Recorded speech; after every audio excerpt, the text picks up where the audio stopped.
Good day, ladies and gentlemen. My name is Pricillia, and today we are talking about ex-ISIS members. But first, what is ISIS itself? ISIS is an Islamic state of Iraq and Syria that was formed by Abu Bakr al-Baghdadi on April 9, 1999. Abu Bakr al-Baghdadi said that ISIS is a foreign country of a foreign nation, but there is no agreement between Syria and Iraq government itself. And also, the United Nations has not recognized them yet as a foreign nation. So, we as an Indonesian, should we take and accept the ex-ISIS members go back to Indonesia? The National Counterterrorism Agency with some of the ministers and institutions are still talking about the legal umbrella on how they will react to this kind of extreme separatist movement organizations. Inspector Arif Darmawan said these discussions are still in the very early stage on how they will determine and define this kind of organizations.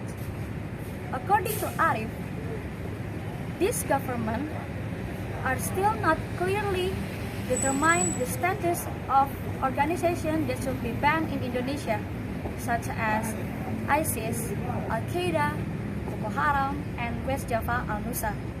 This makes the police cannot react freely because there are no legal umbrella above it.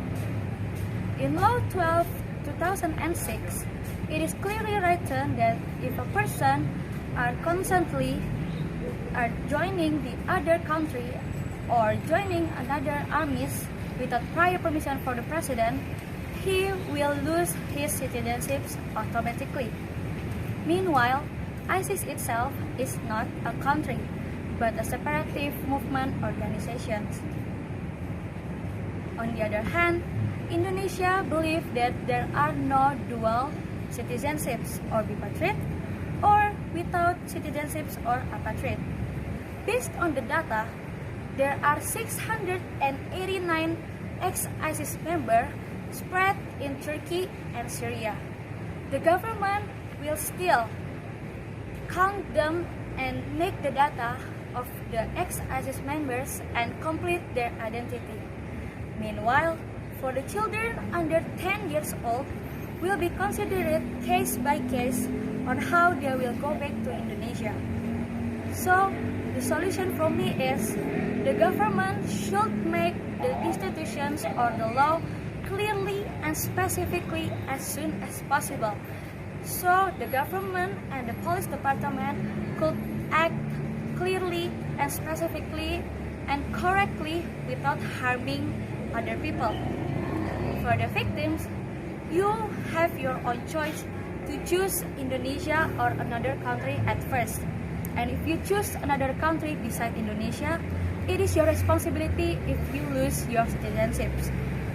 For the society, you may have a neighbor is an ex-ISIS members now because there are no legal umbrella above it, and there are still many ex-ISIS members that come to Indonesia or go back to Indonesia.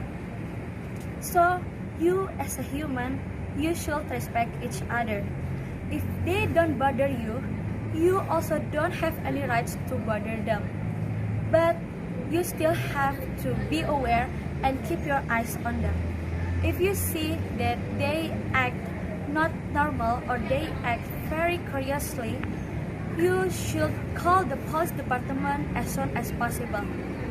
Because in life, we have so much choices, and every choices have its own consequences. So we as a humans have to choose it wisely. Thank you.